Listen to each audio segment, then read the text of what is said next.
Dear students, I welcome you all to this second session on irreversible thermodynamics. In this session, we will be learning a concept called entropy production. According to the law of conservation of energy, the rate of increase of energy of any system plus the rate of passage of energy out of that system is equal to 0. Entropy, a measure of randomness of a given system, is not a conserved property. It is an extensive property, that is, it is dependent on the amount of the substance present in the system. In the case of spontaneous or natural processes, always entropy of the system increases, and hence we say that entropy is produced in such processes. The net change in entropy of a system, ds, is equal to des plus dis, where des is the entropy change due to interaction with the external surroundings. dis is the change in entropy due to the internal changes within the system. In the case of reversible processes, dis is equal to 0, and for irreversible processes, dis is greater than 0, and it is never negative. Let us now derive a relationship for the rate of entropy production in a system involving heat flow. Let us consider a system of two phases 1 and 2 of constant composition maintained at constant temperatures T1 and T2 respectively. Let these phase 1 and phase 2 separately receive the quantity of heat from the surroundings, respectively represented as delta E1Q and delta E2Q.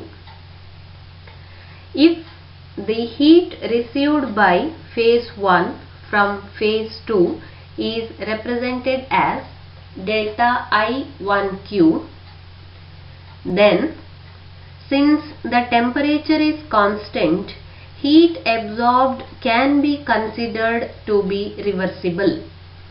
Hence, the total heat received by phase 1, that is delta 1Q, is equal to delta E1Q plus delta I1Q. Total heat received by phase 2 is delta 2Q equal to delta E2Q minus delta I1Q. This is according to the law of conservation of energy in the system. The entropy change in any system ds is equal to dq by T, where dq is the change in heat energy in the system.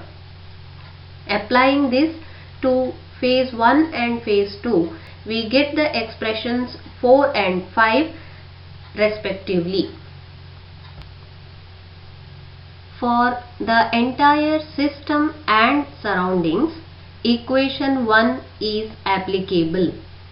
Applying the same to the system with phases 1 and 2, we get ds equal to d1s plus d2s. Substituting for d1s and d2s from the previous equations, we get equation 6. If we compare equation 1 and equation 6, we can write des equal to delta E1Q by T1 plus delta E2Q by T2. That is, the change in the entropy of the system due to its interaction with the surroundings. Delta EQs are the heats received by phases 1 and 2 from the surroundings respectively, and DIS is equal to delta I1Q into 1 by T1 minus 1 by T2, that is the entropy change due to the internal changes in the system, where delta IQ is the heat received by phase 1 from phase 2, and T1 and T2 are the temperatures of phase 1 and phase 2 respectively. Now, if T2 is greater than T1, then 1 by T1 minus 1 by T2 is greater than 0. Hence, since T2 is more than T1, heat will be flowing from second phase to the first phase, that is delta I1Q is more than 0, hence DIS is more than 0. If T1 is more than T2, then 1 by T1 minus 1 by T2 is less than 0, so that heat will be flowing from phase 1 to phase 2, or delta I1Q is less than 0, hence DIS will be maintained more than 0. Thus, we can say that DIS, the change in entropy within the system, will always be greater than 0, or it is a positive quantity. The rate of entropy production theta is DIS by dt, that is change in the entropy of the system due to internal changes with respect to time, that is equal to delta I1Q by dt into 1 by T1 minus 1 by T2. In this expression for the rate of entropy production, delta I1Q by dt is called as the rate of heat transfer. 1 by T1 minus 1 by T2, a difference of a state function which is the driving force for the heat transfer. The internal entropy production DIS will be equal to 0 only when delta I1Q is 0. That is, when T1 is equal to T2, a thermal equilibrium will exist between phases 1 and 2. Hence, net change in the entropy of the system due to internal changes will be 0. Let us now consider a system in which a chemical reaction is taking place at constant temperature and pressure. We shall derive a relationship for the entropy production in such a system. Let delta H and delta S represent the total enthalpy and total entropy changes in the system respectively.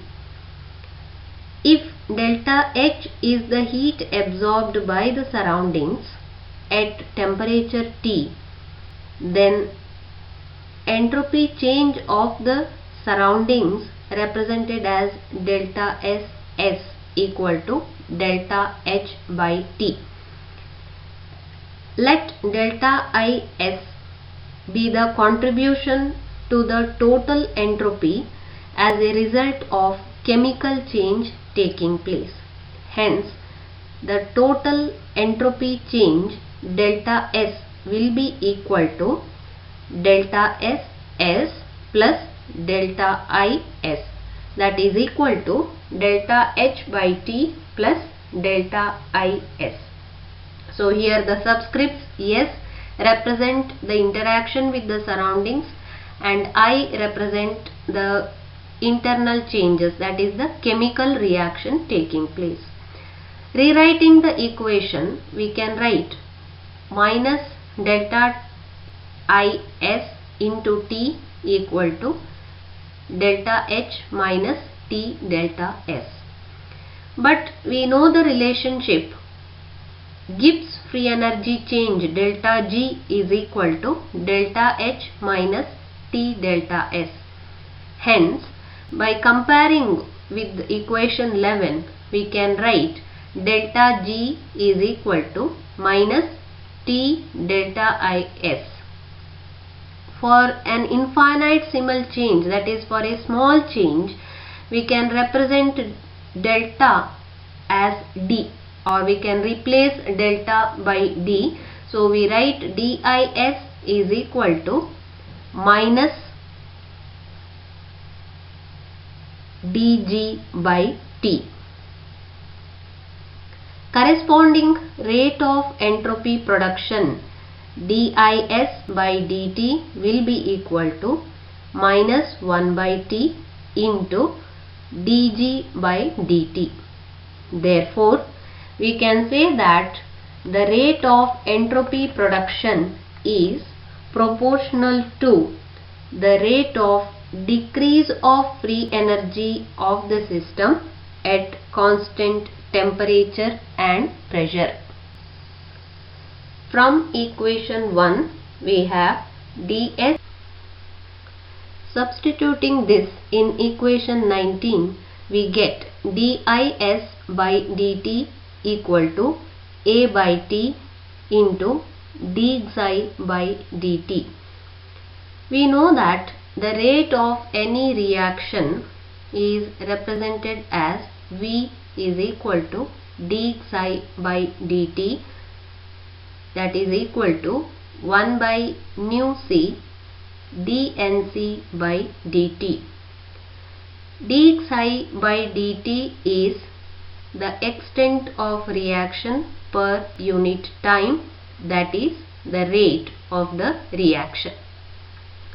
Comparing equation 20 and 21, we write dis by dt, the rate of entropy production, equal to 1 by T into A into V, or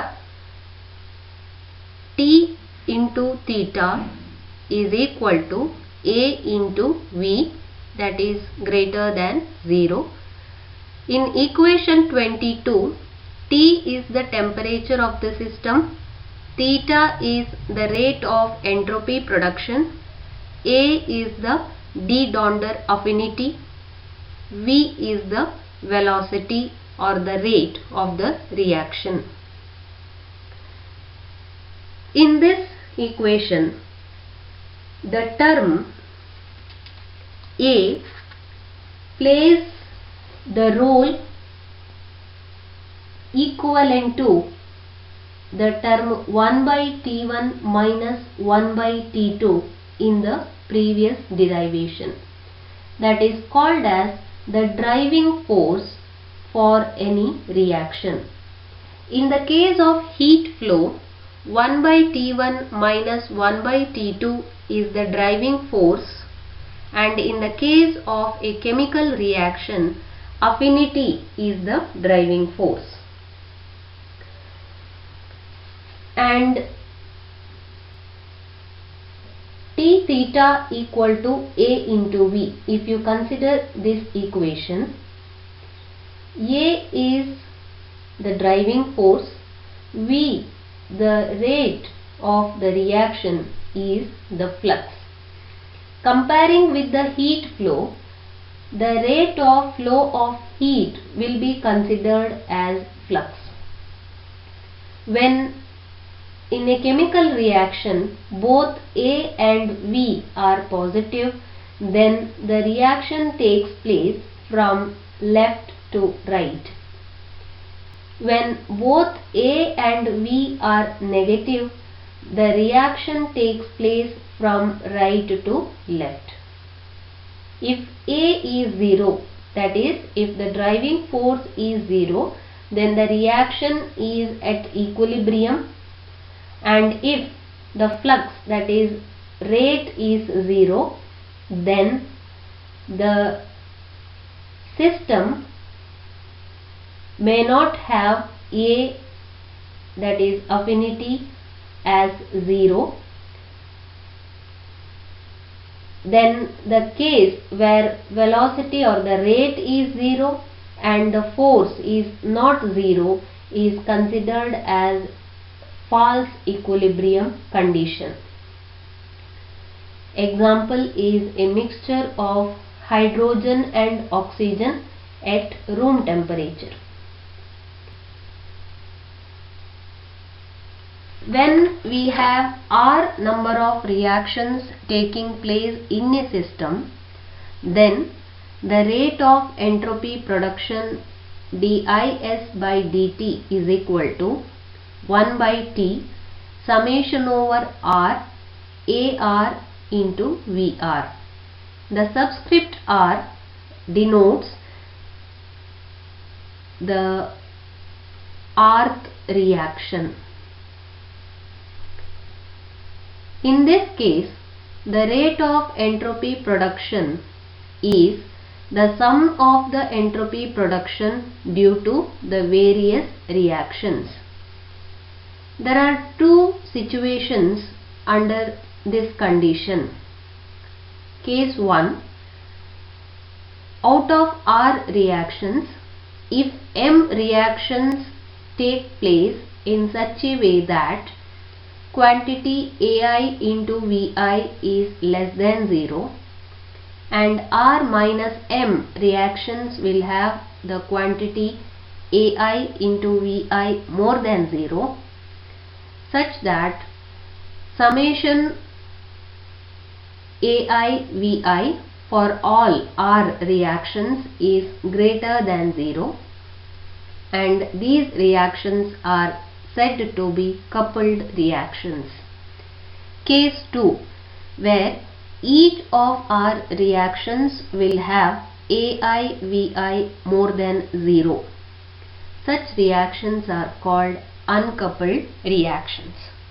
So in any open system, the general expression for the rate of entropy production dis by dt is equal to summation over k jk into xk, where x is A by T and x is called as the force, that is the driving force for any change taking place in the system.